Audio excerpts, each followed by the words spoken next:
तो स्टूडेंट्स, इसके साथ साथ हम कुछ एग्जाम्पल्स के बारे में डिस्कस करेंगे आपसे, और उन एग्जाम्पल्स में एक है square root of mod x Y. फलन square root of mod x Y Cauchy Riemann समीकरण संतुष्ट करता है, किंतु फलन विश्लेषक नहीं है, और विश्लेषक है तो केवल और केवल मूल बिंदु पर है। अच्छा क्वेश्चन है ये।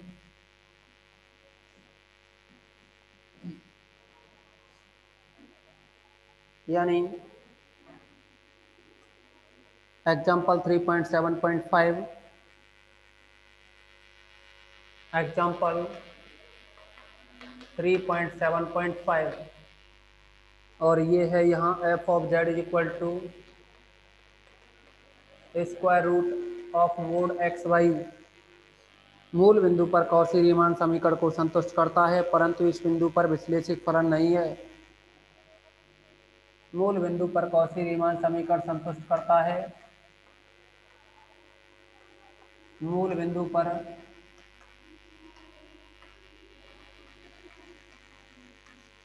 कौशी रीमान समीकरण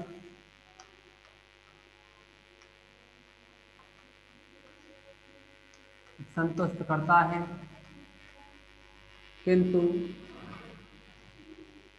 विश्लेषक नहीं है। यानी जो मूल बिंदु है इस पर कौशी रीमान समीकरण को तो संतुष्ट कर रहा है, परंतु इस बिंदु पर फलन है वो विश्लेषित फलन नहीं है। किंतु इस बिंदु पर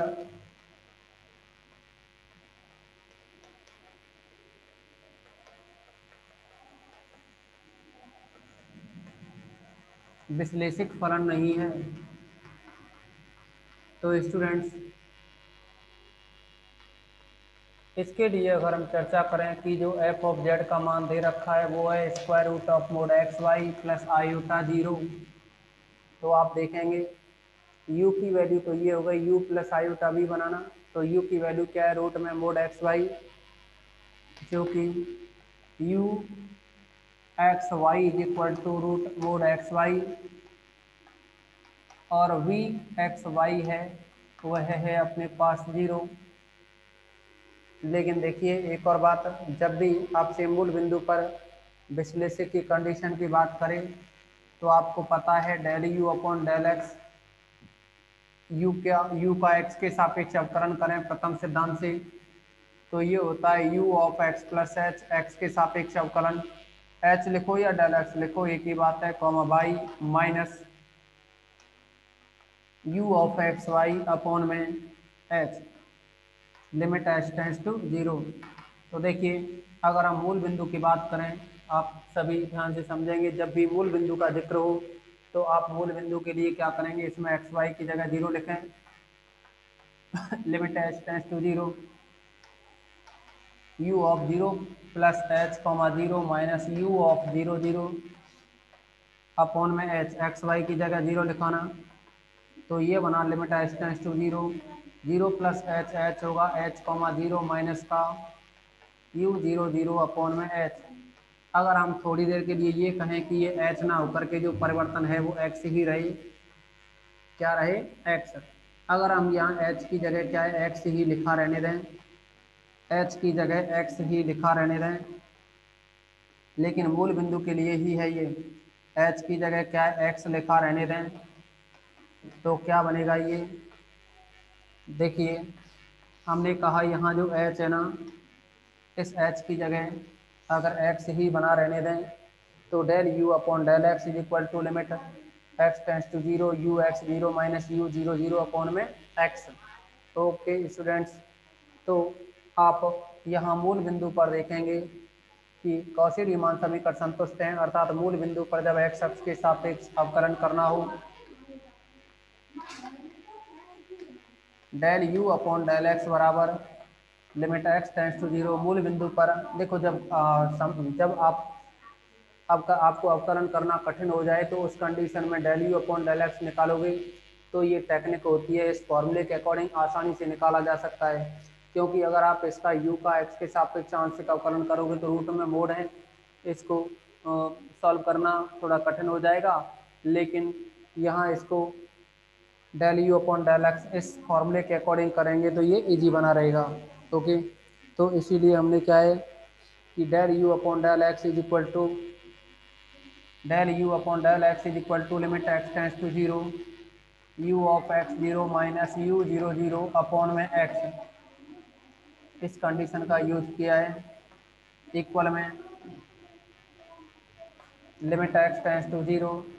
आप देखेंगे यू एक्स जीरो का मतलब है एक्स की जगह एक्स रखो, वाई की जगह जीरो। यहाँ यू में एक्स की जगह एक्स रहने दो, वाई की जगह जीरो। वाई जीरो रखोगे, जीरो का गुणा करोगे जीरो आएगा, और रूट लगा हुआ है जीरो का वर्गमूल, फिर जीरो बनेगा माइनस, और यू जीरो जीरो का मतलब है इसमें एक्स वाई की जगह जीरो लिखो तो जीरो आएगा, अपॉन में है एक्स। अब देखो zero minus zero zero, zero में एक्स का भाग दिया तो फाइनली जीरो बनेगा। ओके, ऐसे ही क्या करोगे, del you upon del Y निकालें तो ये बनेगा limit Y tends to zero. और अब वाई की बात कर रहे हैं तो यहाँ यहाँ जो x था, देखो x के रेस्पेक्ट में कर रहे हैं, x आ रहा था, y के रेस्पेक्ट में करेंगे तो x जीरो y बचा minus U zero zero upon में y। तो आप देखेंगे यहाँ की ये limit y tends to zero, U zero y का मतलब है इसमें u में x की जगह जीरो रखो, y की जगह y रहने दो, तो x की जगह जीरो रखोगे तो ये जीरो बनेगा, माइनस यू जीरो जीरो करोगे तो भी ये जीरो आएगा, बटे में है बाई, तो फाइनली ये बना जीरो, यानी जीरो माइनस जीरो जो कि जीरो आएगा, में बाई से भाग लगाओगे तो जीरो ही बनेगा। ओके, अब देखो इसमें del you upon del X और del you upon del Y के मान की गणना कर ली। अब आप क्या करेंगे कि v के रेस्पेक्ट में, यानी del we upon del X, इस v का x के रेस्पेक्ट में और y के रेस्पेक्ट में करेंगे। अब del we upon del x is equal to limit x tends to zero V X zero minus V zero zero upon में एक्स। वी एक्स जीरो का मतलब यहाँ वी एक्स एक्स की जगह एक्स रहने दो, वाई की जगह जीरो रखो तो जीरो है ये,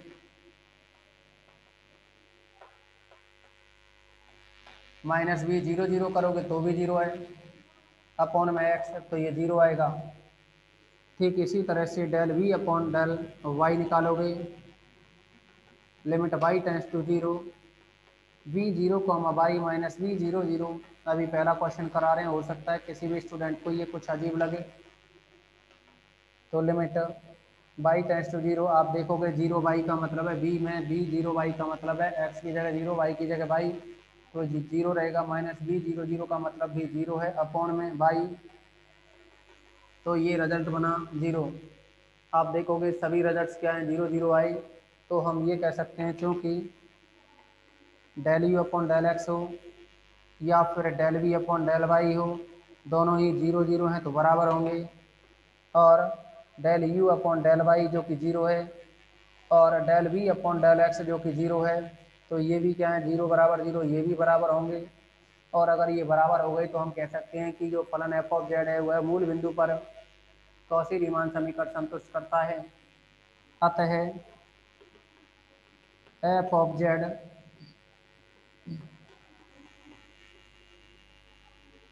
मूल बिंदु पर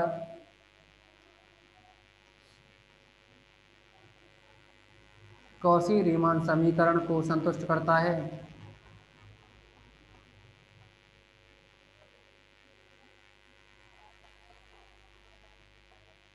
ओके स्टूडेंट्स, अभी एक पार्ट हुआ है, आप इसका स्क्रीनशॉट लें, सभी इसका स्क्रीनशॉट लें। अभी इसको मूल बिंदु पर अवकलनीय और सिद्ध करेंगे, पहले आप सभी इसका स्क्रीनशॉट लें। कोई डाउट हो तो बताएं, कोई भी किसी भी स्टूडेंट को डाउट हो तो बताएं, कुछ बोला करो। यहाँ तक किसी को कोई प्रॉब्लम तो नहीं ना? ओके, अब देखिए आपको यहाँ मूल बिंदु पर जैसा कि कहा है क्वेश्चन में कि फलन एफ ऑफ जेड मूल बिंदु पर कौशी रीमान समीकरण संतुष्ट करता है, किंतु मूल बिंदु पर कौशी रीमान जो संतुष्ट होती हैं, लेकिन इसका जो ये है जो मूल बिंदु पर विश्लेषक फलन नहीं है, ये जो फलन है वो है मूल बिंदु पर विश्लेषक फलन नहीं है। तो विश्लेषक नहीं है इसे सिद्ध करने के लिए, विश्लेषक नहीं है इसे सिद्ध करने के लिए हम क्या है, इसका अवकलन निकालेंगे। अगर इसका अवकलन विद्यमान होगा तो फिर विश्लेषक होगा, और अगर अवकलन विद्यमान नहीं है तो यह विश्लेषक फलन नहीं होगा। ओके, तो इसको यानी अवकलन सिद्ध करने, अवकलनीय करने के लिए, अवकलन के लिए दो परिभाषा दिखाई थी, उनमें से दूसरे नंबर की जो डेफिनेशन है उसका यूज करें, जो कि आपको प्रमेय थी उसमें काम में लिया था। तो प्रमेय के लिए जो काम में लिया था उस कंडीशन को अगर हम काम में लें तो देखिए ये बनेगा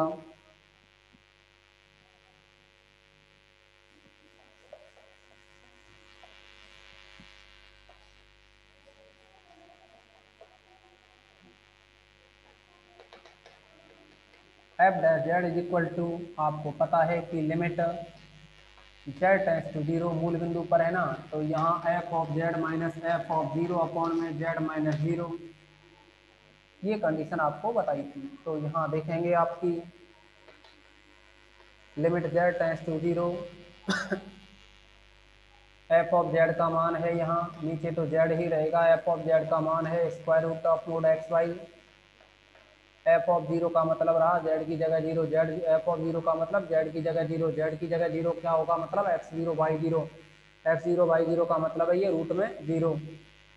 तो आप देखेंगे यहाँ जेड का मान जीरो है, इसका मतलब हुआ एक्स जीरो और बाई जीरो, क्योंकि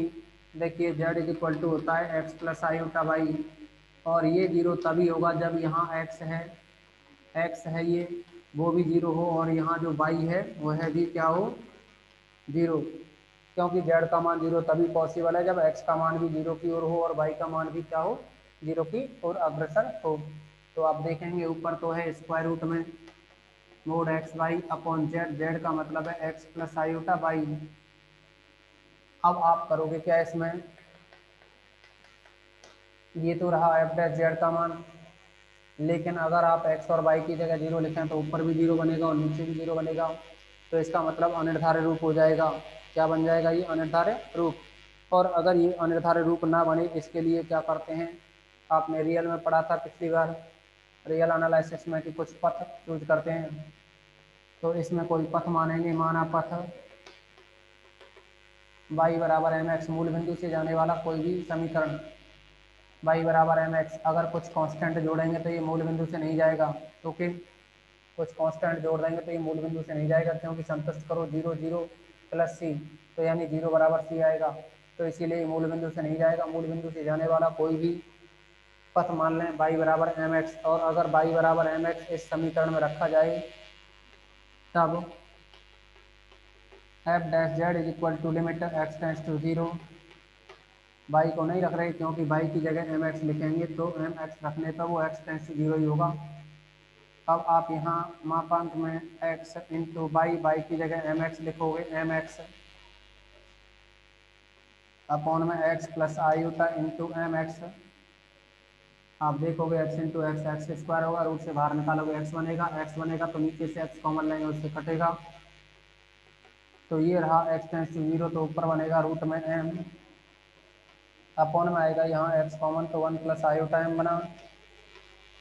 आप देखेंगे कि यहाँ एक्स बचा ही नहीं, बचा ही नहीं तो फिर जीरो रखोगे नहीं, नहीं रखोगे तो ऊपर जो बना रूट एम अपॉन में वन प्लस आयोटा एम बना। ओके स्टूडेंट्स, ये क्या है कि एफ डैश जेड का मान है। आप देखोगे यहाँ एम के भिन्न भिन्न मान रखें, एम के कितने भी मान रखें उन एम के मानों के लिए एफ डैश जेड के भी अलग अलग मान मिलेंगी, उसमें हम ये कह सकते हैं कि एम के भिन्न भिन्न मान के संगत एफ डैश जेड के मान भिन्न भिन्न हैं, इसका मतलब अद्वितीय नहीं है। इसका मतलब क्या हुआ, अद्वितीय नहीं है, यानी एफ डैश जेड का मान है ना वो यूनिक नहीं है, और यूनिक नहीं है तो फिर इसका मतलब हुआ कि अवकलनीय नहीं होगा, और अवकलनीय नहीं होगा का मतलब है अवकलनीय नहीं है तो फिर विश्लेषिक भी नहीं होगा। तो हम ये कह देंगे क्योंकि एम के भिन्न भिन्न मान के लिए एफ डैश जेड का मान अद्वितीय नहीं है,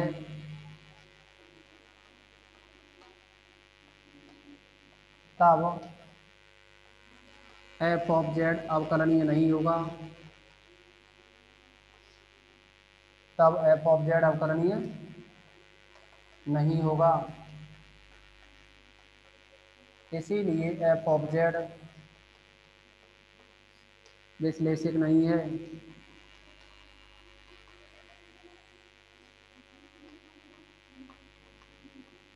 ओके स्टूडेंट्स, ये इस क्वेश्चन का सॉल्यूशन रहा। अब देखिए आपको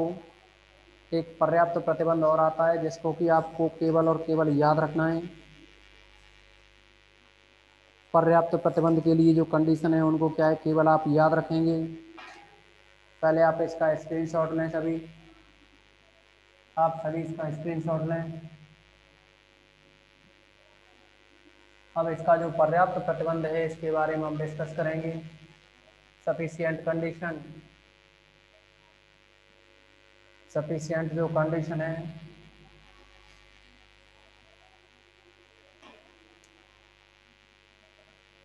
यानी एफ ऑफ जेड के विश्लेषक होने के लिए पर्याप्त प्रतिबंध, एफ ऑफ जेड के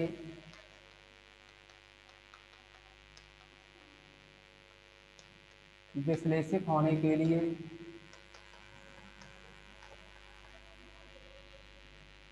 पर्याप्त प्रतिबंध,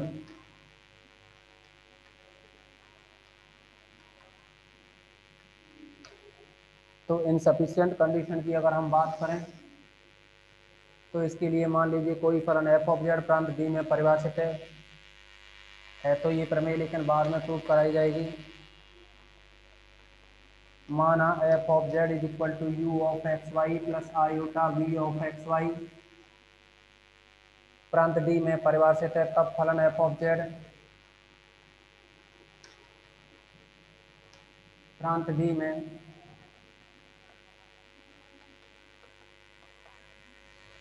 परिभाषित है, तब फलन एफ ऑफ जेड प्रांत डी में विश्लेषिक फलन होता है यदि प्रांत डी में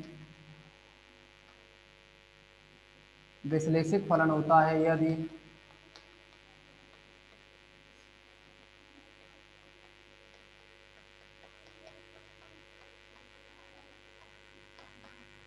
u ऑफ एक्स वाई तथा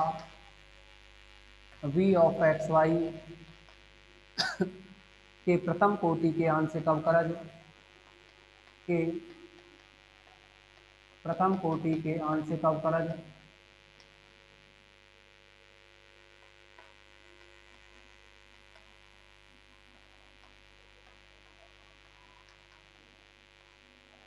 सतत हों, प्रांत डी के प्रत्येक बिंदु पर सतत हों, प्रांत डी के प्रत्येक बिंदु पर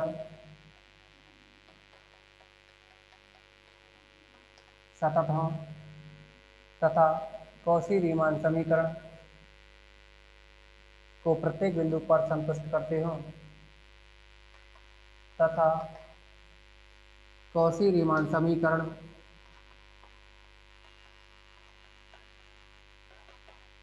del you upon del x is equal to del we upon del Y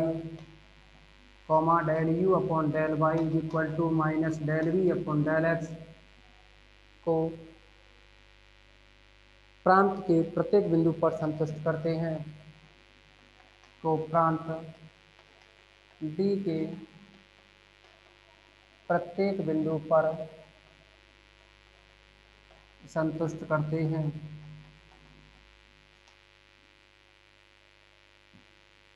okay students, ये है सफिशिएंट कंडीशन के लिए कंडीशन, तो आप इसको स्क्रीनशॉट लें और आज की इस मीटिंग में बस इतना ही रखेंगे। नेक्स्ट कल बात करेंगे।